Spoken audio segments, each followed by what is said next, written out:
안녕하십니까. 장애인 복지론 제1강 1주차 첫 시간을 시작하도록 하겠습니다. 자, 우리 장애인 복지론은 총 14장으로 되어 있습니다. 그래서 첫 번째는 우리가 배울 게 장애의 개념과 정의에 대해서, 또 두 번째 2주차에는 장애의 유형과 특성에 대해서, 3주차에는 장애인 재활에 대해서, 그 다음에 4주차에는 지역사회 재활에 대해서, 5주차에서는 교육재활에 대해서, 6주차에는 심리적 재활에 대해서, 7주차에는 재활상담, 그 다음에 8주차에는 장애인 복지 정책, 9주차에는 장애인 소득 보장, 10주차에는 선진국의 장애인 복지, 11주차에는 여성장애인과 사회복지, 12주차에는 장애인 활동지원 제도, 13주차에는 장애인 차별금지 및 권리구제 등에 관한 법률, 14주차에는 장애인 인권 1, 그다음에 15주차에는 장애인 인권 2, 이렇게 해서 총 15주 동안 수업이 진행될 예정입니다. 자, 그래서 제1장 장애의 개념과 정의부터 수업을 진행하도록 하겠습니다. 1장의 목차로 보면 첫 번째, 장애의 개념은 무엇인지, 두 번째, 장애인 복지의 개념은 무엇인지, 다음에 2교시 때는 또 장애인 복지의 이념, 그 다음에 장애인 문제 내용과 범위 등등에 대해서 함께 수업을 진행하도록 하겠습니다. 자, 가장 먼저 1장 1절 장애의 개념에 대해서 알아보도록 하겠습니다. 자, 장애에 대한 개념을 구체적으로 살펴보면 다음과 같다고 볼 수 있습니다. 첫 번째는 해부학적, 신체 구조적, 지능적 및 심리적 기능에 이상이 있거나 상실한 상태, 이렇게 정의를 내리기도 하고요. 또 두 번째로는 신체 구조적 또는 심리적 과정에서 야기되는 만성적인 질환, 기관지염, 천식, 관절염, 결핵, 뇌전증, 신경정신장애 등 이런 상태가 있고, 세 번째로는 기능적인 측면에서 볼 때 어떤 질병에 의하든 자기 혼자서 일상생활을 해나가는 데 필요한 기능을 완전히 발휘하지 못하는 상태.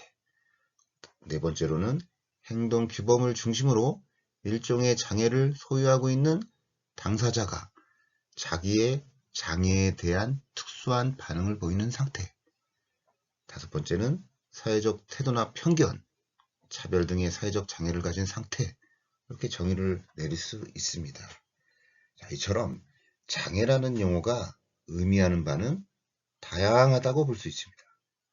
그리고 또 장애에 대한 개념은 시대나 문화의 차이에 따라서 그 정의를 달라지고 있다. 그래서 이 장애의 개념을 이제 5가지로 알아봤는데, 가장 기본적으로 우리가 상식적으로 장애에 대해서는요, 의학적 정의, 그 다음에 사회적 정의, 직업적 정의, 법적 정의, 이렇게 이제 크게 4가지로 부를 수가 있고, 또 장애의 의학적 정의를 어떤 정상적 범위에서 벗어난 신체 정신적 구조, 그 다음에 기능 등 해부학적 측면의 손상이나 결함으로 이렇게 볼 수가 있고, 또 장애의 사회적 정의를 어떤 사회적 역할에 대한 의미로서 장애인에 대한 사회적 시각을, 그리고 또 장애인의 법적 정의는 한 사회에서 법으로 정해진 장애로서 장애인 복지법이나 관련 법률에서 장애를 정의하고 또 종류를 열거하고 있다, 이렇게 볼 수 있습니다. 그래서 가장 이상적이고 포괄적인 장애를 어떤 정의를 내리기 위해서는 사회적 정의가 그나마 가장 가깝다, 이렇게 말할 수 있습니다. 그리고 또 국제노동기구 ILO에서는 신체장애인의 직업복귀에 관한 권고 제99조에서 장애를 신체적 또는 정신적 결함의 결과로 적당한 직업을 확보, 유지해 나갈 전망이 없는 상당히 손상을 받은 상태라고 규정하고 있습니다. 또 UN 총회에서는 어떻게 말하고 있냐면 장애는 선천적이든 후천적이든 신체적, 정신적 능력의 불완전으로 인하여 일상의 개인적 또는 사회적 생활에서 필요한 것을 자기 자신으로서 확보할 수 없는 상태, 이렇게 이야기를 하고 있습니다. 그래서 일반적으로 이제 장애의 범위와 관련해서는 가장 중요한 것은 바로 장애의 개념과 장애의 의미가 무엇인지 정확히 규정을 내리는 것이라고 말할 수 있습니다. 그래서 이런 장애와 장애의 정의에 관련해서는 결국 질병이라든지 또 장애, 이 두 가지를 구분할 수 있어야 되는데 어떤 질병이나 상해는 치유 가능성이 있죠. 그런데 장애는 신체 정신적 구조나 기능의 상실이 영구적으로 남는 경우가 있기 때문에 좀 달리 본다는 것입니다. 그래서 질병과 장애의 경계를 명확하게 구분하기는 쉽진 않은데 왜 그런가 하면 이는 일련의 과정 또는 연속적인 개념으로 이해가 되기 때문이다. 이렇게 보면 되겠습니다. 왜냐하면 국제적으로 장애의 범주가 점차 확대되고 있기 때문이다. 이렇게 말할 수 있겠습니다. 자, 그 다음으로 이 장애의 어떤 개념과 구분을 지금 공부하고 있습니다. 자, 그래서 이 질병, 장애, 이 두 가지가 큰 카테고리고, 질병은 말 그대로 질병이고 그 의미는 특정 부위, 구조가 정상에서 벗어난 상태를 말하고 있고, 장애는 기능장애, 능력장애, 사회적 분리, 이렇게 크게 세 가지로 장애 개념이 나눠지는데, 기능장애라는 것은 특정 부위의 기능이 제한된 거고, 능력장애라는 것은 특정한 일을 수행하는 데 있어서 능력이 제한된다는 거고, 사회적 분리는 사회적 기능의 제한. 아마 이 사회적 분리가 가장 최근에 화두가 되는 개념이라고 말할 수 있겠습니다. 자, 결국 장애라는 것은 질병과 경계를 명확히 구분하기는 쉽지는 않은데 그 이유는 바로 이러한 일련의 과정 또는 연속적인 개념으로 이해해야 되기 때문이다. 그리고 국제적으로 장애 범주가 점차 확대되고 있다. 이렇게 말할 수 있습니다. 그리고 이 장애의 의미를 협의의 개념하고 광의의 개념하고 구분할 수가 있습니다. 이 장애의 의미를 협의의 개념으로 본다면 신체 또는 정신 기능의 저하, 이상, 그다음에 상실 또는 신체의 일부의 결손 등과 같은 의학적 차원의 개념이라고 말할 수 있습니다. 따라서 지체장애, 시각장애, 청각장애, 지적장애 이런 등은 협의의 장애에 속한다고 말할 수 있고, 광의의 장애는 협의의 장애를 포함하고 이로 인해서 발생하는 생활 곤란까지 포함하는 개념이다. 그래서 의학적 차원은 물론 사회적 차원까지 말하는 포괄적인 개념이 장애의 광의의 개념이다. 이렇게 말할 수 있습니다. 그래서 이 장애 개념은 어떤 의료적 모델에서 사회적 모델로 발전이 되어 왔습니다. 그리고 또 이 장애는 신체적인 손상만을 가리키는 것이 아니라 신체적 손상 여부와 관계없이 사회적 환경과의 관계에 따라서 생기는 그 장벽, 그 벽을 의미하는데, 반면에 우리나라에서 있어서 이 장애 개념을 본다면 어떤 국제적인 추세에 비교해서 볼 때 우리나라의 경우는 장애를 갖다가 신체적, 정신적 손상에 의한 일상활동이나 소등활동에 제한을 받는 사람으로 정의를 내리고 있습니다. 이를 구체적으로 제시하기 위한 의미로는 하위 범주가 너무 협소하고 또 장애 개념을 환경과의 상호적인 관계 속에서 포괄적인 장애로 규정하지 못하고 있다. 이렇게 정의를 내릴 수가 있습니다. 그래서 이러한 장애인 복지는 결국 사회복지의 한 분야로서 심신의 손상으로 인한 어떤 사회생활의 곤란에 대하여 의료적, 교육적, 직업적, 사회적, 심리적 재활 서비스를 제공하고 또한 동시에 어떤 사회적인 인식의 개선과 물리적인 환경을 조성해서 모든 분야에서 사회생활이 보장되고 또 심리적으로 안정된 삶을 영위하도록 원조하는 국가 및 사회의 조직적인 노력의 총체, 이렇게 이제 정의를 내려볼 수 있다. 이렇게 말할 수 있겠습니다. 자, 그래서 이 장애인 복지의 개념 지금 공부를 하고 있는데 결국 장애의 개념은 딱 이것이다. 단정적으로 규정하기가 쉽지 않다. 이런 개념입니다.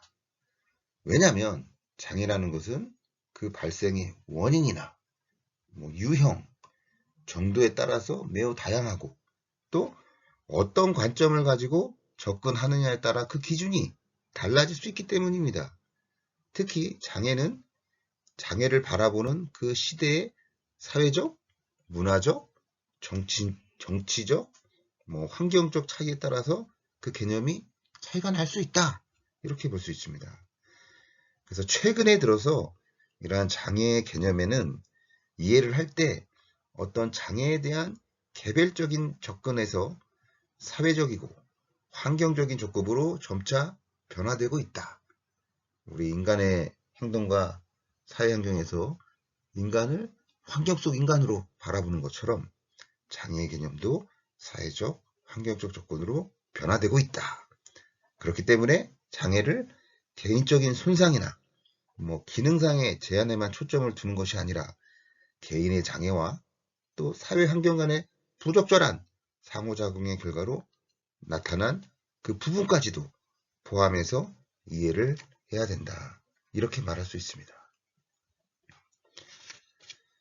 그리고 최근 들어서는 많은 선진 국가들에서 어떤 이런 장애와 그리고 장애인에 대한 인식이 더욱 긍정적으로 바뀌면서 장애인을 우리는 그냥 장애인하고 부르는데 최근 선진국에서는 다른 능력을 가진 사람 이렇게 정의를 내리고도 있습니다. 그런데 여전히 우리 사회는 장애인이 가지고 있는 잠재적인 능력이나 또 내면적인 세계에는 별 관심이 없고 외형적으로 나타난 신체적인 외모나 특징에만 관심이 있다는 거죠. 그래서 예를 든다면 나병 환자, 장님, 귀머거리 이런 거 명칭을 사용해가지고 어떤 장애인에 대한 뿌리 깊은 편견, 고정관념에 사로잡혀 있다. 그래서 이러한 책임은 궁극적으로 우리 사회 내에서 찾아볼 수 있다. 이렇게 말할 수 있습니다. 또한 장애인에 대한 언론의 광고 홍보나 기사 보도들을 보면 장애인을 흥미 위주로 만들어서 매우 특별한 사람으로 인식하게 만들고 있다는 것입니다. 그래서 많은 TV나 언론, 대중매체에서 장애인은 그러면 필요 이상의 도움을 필요로 한 불쌍한 사람 그렇게 묘사를 하는 경우가 많기 때문에 사람들이 시청자들이 어떤 장애인에 대한 편견과 그런 고정관념이 자꾸 고착화된다는 것입니다. 그래서 그 미셸 푸코가 2012년에 말과 사물이라는 그 책을 쓰면서 그렇게밖에 생각하는 못하는 그 시대의 지식에 대해서 아주 언급을 한 내용이 있죠. 그리고 또 영화로 봤을 때도 I am Sam이라는 영화를 통해서 우리가 가지고 있는 장애인과 또 장애인에 대한 개념에서 많은 인식의 전환이 있었기도 했죠. 또 2005년 우리나라에서 마라톤 그 영화도 마찬가지겠죠. 그래서 이 정윤춘 감독 그러니까 마라톤을 제작한 정윤춘 감독이 이런 말을 했습니다. 자폐장애인을 경험해 보니까 그들의 자폐인이라고 아니라 그냥 자개인, 패자가 개자로 바뀐 거죠. 자폐인에서 자개인 이렇게 얘기를 했습니다. 왜냐하면 자폐성 장애를 가진 많은 사람들은 자신의 감정을 솔직하게 표현할 줄 안다는 것입니다. 그런데 그동안 우리 사회는 그러한 감정의 표현 방식에 대해서 이해하려고 노력을 하지 않았다는 거죠. 자, 이처럼 이제 장애인 복지에 있어서 장애의 개념에 대해서 공부를 하고 있습니다. 자, 그 다음 세계보건기구 WHO에서는 1980년대 장애의 계층적 개념을 제창하면서 국제장애 분류 ICOI라고 하죠. 이 국제장애 분류 이런 기준 체계를 마련하면서 장애의 계층적 분화를 정의를 했는데 장애인에 의한 일반적인 개념을 손상, 능력장애, 사회적 분류로 구분하고 있다. 이게 이제 세계보건기구 WHO에서 1980년도 그 계층의 분화, 장애 계층의 분화를 ICIDH라고 합니다. ICIDH 표준화된 어떤 계층적 분화를 정의를 내린 게 이제 손상, 장애 능력, 사회적 분리. 요 개념이 어찌 보면 그 우리가 장애인 개념을 인식할 때 세계보건기구에서 정한 가장 기본적이고 표준화된 정의였다. 이렇게 보시면 되겠습니다. 자, 그래서 이 ICIDH, 그러니까 세계보건기구에서 1980년대 정의를 내는 이 개념은 결국 장애에 대한 정의는 그 나라의 사회문화적, 경제적 수준을 반영하는 지표가 될 수 있다. 그런 의미입니다. 그래서 첫 번째, 손상에 대해서 먼저 살펴본다면 손상은 용어 자체로 그대로 심리적, 생리적, 해부학적 구조나 그 기능의 일부가 상실한 상태를 말하는 것이죠. 그래서 사지, 기관, 피부, 그리고 또 뭐 정신적 기능 체계를 포함한 신체적 구조의 비정상, 결손, 그리고 손실의 발생이나 존재를 포함하는 것으로 병리적인 상태까지 표면화되는 것을 의미한다. 예를 들어서 손상 그러면 시각, 청각, 언어, 지체, 정신, 정서 이런 장애 상태를 말하는 것이겠죠. 그리고 이 기능장애 대빌류에는 뭐 지적장애, 심리적 장애, 언어장애, 청각장애, 시각장애, 내부장애, 골격계장애, 기형장애 이런 내용들이 포함된다고 말할 수 있습니다. 두 번째는 능력장애입니다. 이 능력장애라는 말을 많이 쓰는데 이 능력장애라는 뜻은 뭐냐면 기능장애로부터 야기된 것이죠. 기능이 안 되니까. 그래서 인간에게 정상적인 것으로 간주되는 범위 내에 또는 그러한 방식으로서 활동을 수행하는 능력의 제약, 결여 이런 것을 의미한다고 볼 수 있습니다. 그래서 능력장애는 기능장애 결과로 인하여 나타나는 정상이라고 생각할 수 있는 범위에서 행하는 능력이 제한을 받거나 아니면 결여된 상태다. 이렇게 볼 수 있습니다. 그리고 이런 능력장애는 일상적으로 기대되는 활동 수행이라든지 행동 과다, 결핍 이런 특징을 가지고 있다고 말할 수 있습니다. 그리고 이러한 과다, 결핍은 일시적이고 또 영구적일 수 있고 또 회복이 가능하거나 또 불가능할 수도 있고 그리고 진행적이거나 또 퇴행적일 수도 있습니다. 그리고 능력장애는 기능장애의 직접적 결과 또는 신체적, 감각적, 다른 기능장애에 대한 개인적 반응으로서 일어날 수 있고요. 이는 바로 기능장애가 객관화된 것을 의미를 하고 또 개인적 수준에서 방해를 반영했다. 이렇게 볼 수 있습니다. 그 다음으로 이제 사회적 분리. 이 사회적 분리 개념이 중요하죠. 자, 사회적 장애인, 사회적 분리는 영어로 뭐 핸디캡 그러죠. 선천적 또는 노령, 질병, 사고 등으로 인해서 신체적으로 또 정신적 상태가 일시적 또는 영구적으로 손상되고 그 결과로 독립성이라든지 교육, 취업 등에 있어서 제외되는 것. 이게 이제 사회적 분리. 좀 더 사회학적으로 얘기한다면 사회적 배제 이런 말도 쓰는데 어쨌든 장애인 복지 개념에서는 사회적 분리로 표현하고 있습니다. 자, 사회적 장애로 야기되는 사회적 편견이나 장벽 등을 총칭하고 또 기능 상실과 사회적 장애는 상대적인 의미를 가지고 있어서 한 개인의 사회적, 경제적, 교육적 배경 내지는 성격 구조에 따라서 사회생활을 영위하는 과정에서 제한의 요소가 될 수도 있고 또 그렇지 않을 수도 있다. 이렇게 말할 수 있습니다.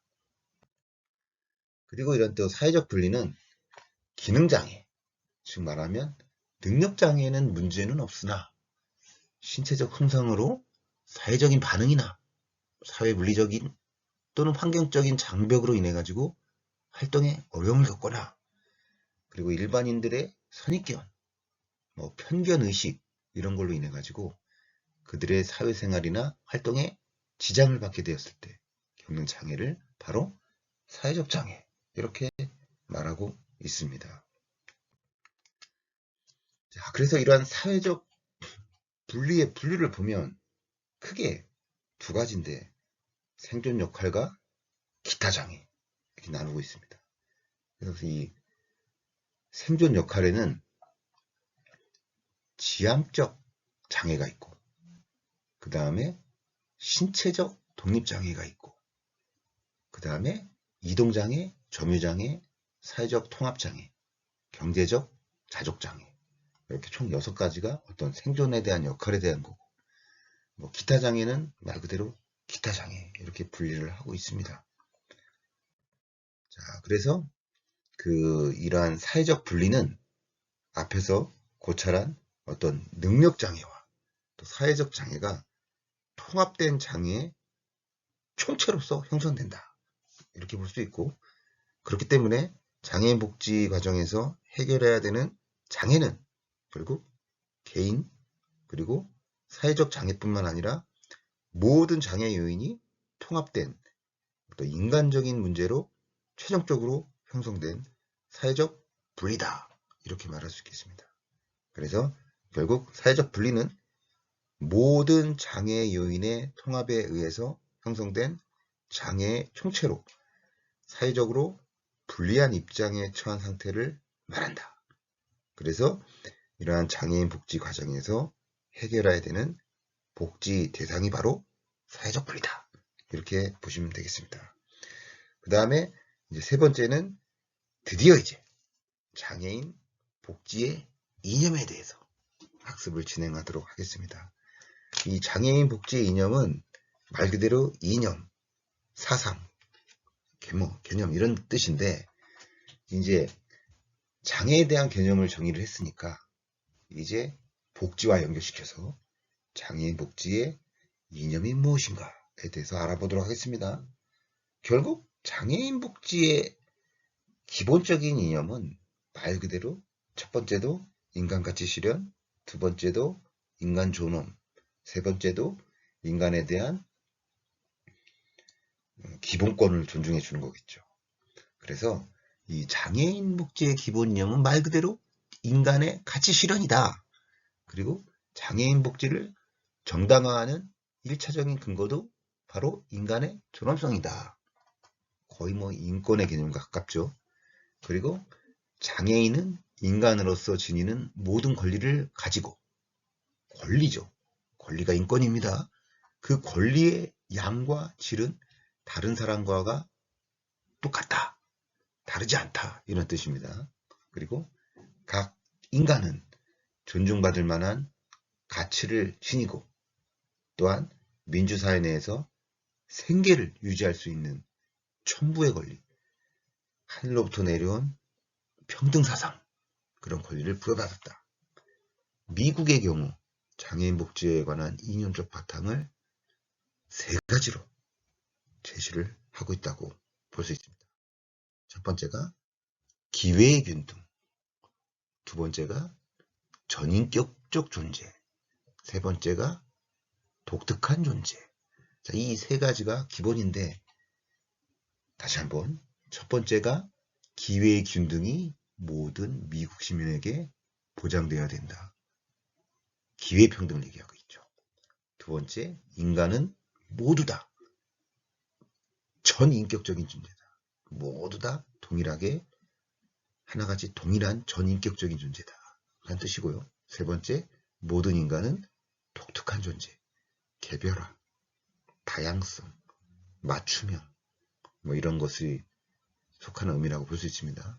있는 그대로 그 독특한 개성과 재능과 인정해 줘야 된다. 이런 뜻이죠. 그래서 이러한 장애인 복지의 이념은 결국 인간 존중, 생명 존중, 전인격적인 존중, 사회통합의 존중, 평등의식의 존중, 결국 존중입니다. 존중. 공통적인 용어가 존중이죠. 인권 존중, 생명 존중, 전인격 존중, 사회통합 존중, 평등의식 존중. 그러니까 이 단계별로 장애인 복지 이념은 제일 먼저 인권을 존중하고, 인권을 존중하다 보면 생명이 존중되겠죠. 두 번째, 생명을 존중하다 보면 모든 전인격 존중이 되겠고, 그렇게 되다 보면 네 번째, 우리 사회가 통합이 되면서 통합이 존중되겠죠. 사회 통합이 되면 이제 드디어 그 어렵다고 하는 평등의식이 우리 사회에 자리 잡게 된다는 거죠. 그래서 이 장애인 복지의 이념이 크게 이 다섯 가지의 존중으로 이루어져 있다. 인권, 생명, 전인격, 사회통합, 평등. 이게 큰 이제 카테고리. 장애인 복지 이념에 대한 기본적인 개념이라고 말할 수 있습니다. 제일 먼저 인권의 존중부터 살펴보도록 하겠습니다. 자, 인권의 존중. 인권의 존중은 뭐냐면 이 장애인 재활의 이념을 정립하기 위해서는 어떤 장애인의 사회적 평가가 오랜 역사의 과정에서 편견이나 차별이 있었다는 사실과 그 사실의 인식과, 그리고 장애인이 한 사람의 인간으로서의 존엄 위에 당연한 권리와 의미를 가지고 있다는 어떤 인간 존중의 이념이 있었다는 사실을 반드시 기억해야 된다. 알아야 된다. 그 말입니다. 그러니까 그 장애인의 어떤 재활을 정립을 함에 있어서 결국은 어떤 이런 인권의 존중에 대한 이념이 반드시 있다는 건데, 그게 이제 세계인권선언에서 보면 장애인은 자유와 존엄의 권리에서 결국 평등하다고 말하고 있고, 또 장애인의 권리선언에서도 장애인은 인간으로서의 존엄이 존중되고 같은 연령의 시민과 동등한 기본적인 권리를 가지고 있다. 이렇게 이제 세계인권선언하고 장애인의 권리선언에서도 인간은 평등하다. 인간으로서 당연히 존엄과 존중이 되어야 된다. 뭐 이런 의미입니다. 그래서 소수의 어떤 사회 집단에서 어떤 장애인이 어떤 인간으로서의 당연한 권리를 주장을 하면서도 그것을 지켜봐 주지 못한 사실에 대해서 우리 사회 전체가 분명하게 인식을 해야 되는데, 이 우리나라를 보면은 어떤 헌법을 비롯해서 장애인 복지법에 의해서도 나와는 있습니다. 그래서 이 사회 속에서 어떤 장애인의 인권을 존중하는 것은 결국 사회 전체의 인권을 존중하는 거다. 이렇게 말을 하고 있죠. 자, 그래서 우리가 이제 지금까지 장애인의 장애 개념에 대해서 쭈룩쭈룩 살펴봤고, 그 다음에 이제 장애인 복지의 이념에 대해서 살펴봤습니다. 그래서 이 장애인 복지 이념의 그 기본적으로 그 제일 먼저 나오는 게 인권의 존중이죠. 두 번째가 생명의 존중, 세 번째가 전인격 존중, 네 번째가 사회통합 존중, 다섯 번째가 평등시 존중. 이렇게 이제 5가지가 결국 기본적인 장애인 복지의 이념이다. 그 중에서 이제 지금 첫 번째 인권의 존중에 대해서 함께 살펴보았습니다. 자, 이제 장애인 복지 이념, 인권의 존중에서 이제 살펴봤으니까 다음 시간에는 그 장애인 복지 이념의 두 번째 생명의 존중부터 수업을 진행하도록 하겠습니다. 자, 수고 많으셨습니다.